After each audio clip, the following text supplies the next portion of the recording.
येवल्यातील भाजी बाजार हा जरी शनिपटांगण येथे असला तरी मुख्य रस्त्यावर काही भाजीवाले असतात।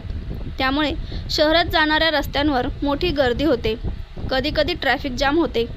यासाठी नगर परिषदेने अनेक वेळा फोटोपुरती कारवाई केली आहे। याला कोणाचा आशीर्वाद आहे ही चर्चा देखील सुरू आहे। हे सर्व असताना नगर परिषदेने इंद्रनील कॉर्नरच्या समोरील जागेत भाजी बाजार तळ लाखो रुपये खर्च करून बांधलेला आहे, परंतु भाजी व फळ विक्रेते येथे बसत नाही। त्यामुळे हे बाजारतळ ओस पडले आहे। अनेक ठिकाणी घाणीचे साम्राज्य झाले आहे। तसेच काही जुगारी दारुडे या ठिकाणी ठाण मांडून बसलेले असल्याचे निदर्शनास आले आहे। नगरपालिका प्रशासन कधी दखल घेत नाही, त्यामुळे लाखो रुपये खर्चून काय उपयोग झाला असा प्रश्न नागरिकांना पडला आहे। नगरपालिका प्रशासन यावर काय ठोस भूमिका घेणार हे बघणे गरजेचे आहे। नामदार भुजबळ साहेब यांनी भाजी मंडी या ठिकाणी एवढे मोठे वट्टे बांधून सुद्धा भाजीपाले व फळ विक्रेते हे आज रोजी बाहेर बसतात।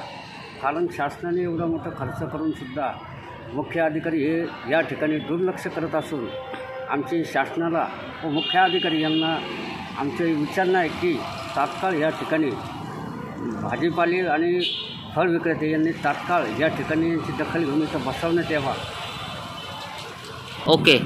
व शासनाने लाखो करोड रुपयाचा खर्च करून या ठिकाणी इथं जुगारी आकडेबहादूर व भिकारी या अशा परिस्थितीमध्ये या ठिकाणी याची घाण व्यवस्था निर्माण झालेली आहे, तरी पण मुख्य अधिकारी हे दुर्लक्ष करत असून याच्यावर कधी मुख्य अधिकारी विचार करणार हे येवला शहरांचे सगळ्यांचे लक्ष लागले असून आम्ही एक सामाजिक कार्यकर्ता असून याची दखल घेऊन तात्काळ भाजी विक्रेते व फळ विक्रेते यांनी तात्काळ इथं बसवण्यात यावा।